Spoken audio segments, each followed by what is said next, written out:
கோமதிக்கா, எப்படிக்கா சப்பாத்தி அவ்வளோ சாஃப்டா இருக்குது?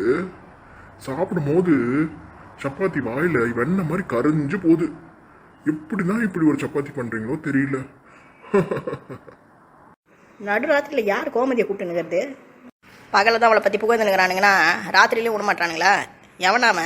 கோமதிக்கா, இந்த தந்தூரி சிக்கனை கூட உள்ள நல்லா வெந்துக்குது, வெளியே அழகா செவந்து போயிருக்குது. இந்த காஷ்மீரி சில்லிலாம் யூஸ் பண்றாங்களா, அது மாதிரி ஏதாவது போட் பண்றீங்களா? என்ன நல்லா இருக்குது. என்னது நம்ம பக்கத்துல இருந்து தான் குரல் கேட்டுனுக்குது? யார் அது? அக்கா, அடங்கையாக்கா, நம்ம ஹஸ்பண்டு தான் இவ்வளோ நேரமாக கோமதியை கூவின்னு இருந்தாரா? இவரு இன்னைக்கு ஒரு வழி பண்ணுறேன். நான் வீட்டில் ஒரு ஆள் இப்படி வச்சுக்கின்னு ஊரில் இருக்கிறவங்களாம் திட்டினுக்கிறோம் பற்றியா? நம்மளை சொல்லணும். இவரை என்ன பண்ணலாம்? இப்போது சேதாரம் இல்லாமல் இவரை நம்ம இப்போ அட்டாக் பண்ணணும். அச்சோ, யாரோ என் மேல எதையோ கொட்டிட்டாங்க. ஏங்க யாரும் ஒன்றும் கொட்டலைங்க. வீட்டுக்குள்ளே மழை வந்துருச்சு. முன்னாடி சொல்ற, வீட்டுக்குள்ள எப்படி மழை வரும்? அதுவும் என் மேல மட்டும் தான் மழை வந்துக்குதா? நீ என்ன மழையில நனையாம இருக்கிற?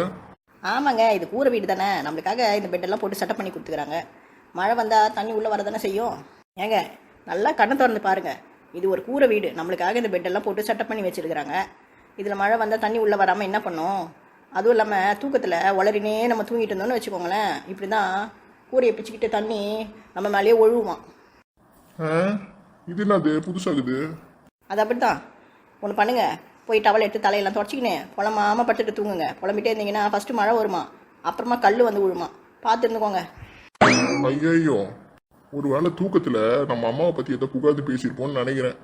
அதனால தான் இந்த பிசாசு நம்ம தலையில் தண்ணியை ஊற்றிட்டு உட்காந்து நிற்குது. நம்மளுக்கு இது கூட தெரியாதா? இனிமேல் கண்ணுக்கு கண்ணாடி போட்டு தூங்குறதுக்கு பதிலாக வாய்க்கு பிளாஸ்டிக் போட்டு தூங்கினா தான் இவங்கிட்ட நம்ம தப்பிப்போம் போல இருக்குது. நல்லா தூங்கின்னு இருந்தேன். மூஞ்ச பாரு, தலைமையில் எப்படி தண்ணி ஊட்டி எழுப்பி விட்டுச்சுங்க. எனக்கு முழிச்சுட்டு உட்காந்துட்டு நைட்டில் இந்த மாதிரி புலம்னா கூட ஏதாவது தலையில் வந்து விழுமாங்க, பார்த்து. சரிம்மா, நான் தூங்குறேன், நீ படுத்து தூங்குமா. சந்தேகமே வேணாம், இந்த வேலையை இவ தான் பண்ணியிருப்பா. இவளுக்கு என்ன காண்டோ, நம்மளை அட்டாக் பண்ணினுங்கிறா. எனக்கு தூக்கம் வருது, நான் தூங்க போகிறேன். பிசாசு என் தூக்கத்தை கெடுத்துட்டு இது ஜாலியாக பட்டு தூங்குது பத்தியா? எங்க உங்கள் அம்மா கிட்டே சொல்லிவிடுங்க, அவங்களும் தூக்கத்தில் நிறைய புலம்பிட்டே இருக்காங்கன்னு நினைக்கிறேன். அவங்க மேலேயும் இப்படி தான் மழை பெய்யும், சில டைமில் இடி கூட இடிக்குங்க. அடிப்பாவி, எங்கள் அம்மாவுக்கும் தலைக்கு ஊத்தாம விட மாட்டா போலகுது. எப்பவுமே இந்த கிழவி மாடுங்க ஆடுங்க இருக்க இடத்துக்குலாம் வராதே. மாடுங்களெல்லாம் பார்த்தா இதுக்கு பயமாச்சு. இன்னும் அந்த பக்கம் வந்துருக்குது. ஒரு வேளை மாட்டு சாணியை திட்டிட்டு போய் ஊரில் உருண்டை போட்டு விற்கலான்னு எதனா ஐடியா போட்டுடுச்சோ? கையில் பிளேட் வச்சுருக்குது, பிளேட்டில் காய்கறிங்கள்லாம் வச்சுனுக்குது. என்னவா இருக்கும்? அதானே பார்த்தேன், கோமதி பார்க்க வந்துக்குது போலகுது. சரி, நம்ம போய் நம்ம வேலையை பார்ப்போம். கோமதி, என் பின்னாடி அண்ணன் நின்றுட்டு இருக்காளாமா? ஆமாம்மா, 2 பேரும் ஒன்றா வந்தீங்களா? இல்லைம்மா, நான் தனியாக தான் வந்தேன். என் பின்னாடி யாரும் ஃபாலோ பண்ணி வந்த மாதிரி இருந்தது. ஒரு வேளை அது அண்ணமானு உன்னை கேட்டு தெரிஞ்சிக்கலாம், அவ்வளோதான், வேறு ஒன்றும் இல்லை. ஏம்மா, அண்ணத்துக்கும் உங்களுக்கும் ஏதாவது பிரச்சனையா என்ன? அவங்க கூட பேசுறது இல்லையா? அப்படிலாம் ஒன்றும் இல்லைம்மா. சரி, இங்கே பார்த்தியா பிளேட்டு, இதில் காய்கறிகள்லாம் இருக்குதுல்ல, இந்தா இதை எடுத்துக்கோ. எதுக்குமா இது? இந்த தட்டடி கையில் வாங்கி இதில் இருக்க காய்கறிகள் மேலே உன் கையை வச்சு ஆசீர்வாதம் பண்ணி கொடுமா. ஒருவேளை இந்த கிழவி நிஜமாவே லூஸ் ஆகிட்டாளா? என்னது இது? காய்கறிகள்லாம் ஆசீர்வாதம் பண்ணி கொடுக்க சொல்கிறா? ஏம்மா, காய்கறியை ஆசீர்வாதம் பண்ணி கொடுக்குறமா? சமைக்க தானம்மா போகிறீங்க, எனக்கு ஒன்றும் விளங்கலை, புரியுற மாதிரி சொல்லுங்கம்மா. ஒன்றும் இல்லைம்மா, நீ ஒரு அன்னபூர்ணிமா. நீ உன் கையால் மண்ணை தொட்டு கொடுத்தாலும் பொண்ணாக மாறுற அளவுக்கு அதிர்ஷ்டம் இருக்கிறவ. என்ன சமைச்சாலும் அந்த அளவுக்கு சுவையாக இருக்குது. இன்னைக்கு பள்ளியம்மா குருமா பண்ண போகிறாங்களா, இந்த காய்கறியை என்னை வெட்டி கொண்டு வர சொன்னாங்க. நீ இதை தொட்டு ஆசீர்வாதம் பண்ணி கொடுத்தேன்னா இதெல்லாம் நான் கட் பண்ணி அழகாக வச்சிருவேன். அதை சமைச்சாங்கன்னு வச்சுக்கோ, அந்த மாதிரி ஒரு சுவையை இந்த உலகத்தில் யாருமே பார்த்துக்க மாட்டாங்க, அவ்வளோ சுவையாக இருக்கும். இது என்னடா புது புரளியாக இருக்குது? இப்படி இல்லாமல் பண்ணுவாங்க? சரி, இது தொடர்றதுனால என்ன ஆக போகுது? எப்படி அவங்க கழுவி அதெல்லாம் கட் பண்ணி சமைக்க தானே போகிறாங்க. பாட்டி கேட்குது, பாவம், பண்ணுவோம். சரிங்கம்மா, நீங்கள் பெரியவங்க, நீங்கள் சொன்னால் கரெக்டாக தான் இருக்கும். கொடுங்க, இந்த காய்கறியில் நான் தொட்டு கொடுக்குறேன். சரி, எனக்கு ஒரு டவுட்டு.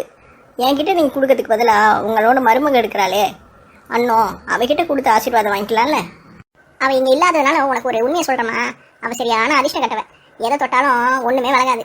அவகிட்ட முருங்கை குச்சி கொடுத்து இலையெல்லாம் பறித்து வைன்னு சொல்லிட்டேன்னு வச்சுக்கோமா, அவள் பறித்து வச்சு 1/2 மணி நேரத்துக்குலாம் அந்த முருங்கை இலையெல்லாம் காஞ்சி போயிடுதுமா. அந்த அளவுக்கு தான் அவள் அதிர்ஷ்டம். அவகிட்ட போய் இந்த மாதிரி காய்கறிகளை கொடுத்து ஆசீர்வாதம் வாங்கினோன்னா கடையில் போகிறதுக்கு முன்னாடி காயெல்லாம் கருகி போயிடுமா. அப்புறம் எங்கேருந்து குருமா நல்லா வரும். அதனால தான் நீ எங்கே இருந்தாலும் பரவாயில்லன்னு உன்னை தேடி வந்து உங்ககிட்ட ஆசீர்வாதம் வாங்கி போகிறேன். சரி, நாராச்சி, சீக்கிரமாக தொட்டு கொடு. சரிம்மா, மந்திரத்தோட ஆசீர்வாதம் பண்ணுறேன். ஜம்பா லக்கடி ஜும்பா. சுண்ணாம்பு தலைச்சி, நான் இவ்வளோ பெரிய உருவம் பின்னாடி நின்றுட்டு இருக்கேன். நான் நிற்கிறது தெரியாமல் நீ அவகிட்ட பேசுறியா? என்ன நடிப்பு நடிக்கிற பாரு. நீ பேசுறதெல்லாம் கேட்டு நான் மனசு வருத்தப்பட்டு அழுவன் தானே எதிர்பார்க்குறேன். இரு, உனக்கு சன்மானம் கொடுக்குறேன் இரு. சரிம்மா, முடிஞ்சது. எடுத்துகிட்டு போயிட்டு எல்லா காய்கறியும் வெட்டி வள்ளியம்மா கிட்ட கொடுங்க, நேரமாக சமைச்சிடுவாங்க. கோமதியே, பின்னாடி தான் நின்றுக்கிறாளாவோ? ஆமாம் ஆமாம், டக்குன்னு திரும்பி பார்க்காதீங்க. அவள் அங்கே தான் நிற்கிறா. ஒரு 5 நிமிஷம் கழிச்சு தெரியாத மாதிரி முன் பக்கமாக நடந்து போயிடுங்க.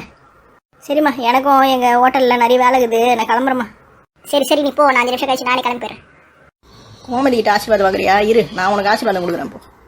தெரியாத மாதிரி அப்படியே நடந்து போயிடலாம். இந்தா வாங்கிக்கொடி கேள்வி. ஐயோ, என்னது இது? தலையில ஏதோ பிசு பிசுன்னு ஒட்டுது. மருதாணியா இருக்குமோ? மருதாணியை யார் அரைச்சி நம்ம தலையில போட்டிருப்பாங்க? மருதாணியா மாட்டு சாணியா? கொஞ்சம் மூந்து பார்க்கலாம். ஐயா, இது மாட்டு சாணி தான்.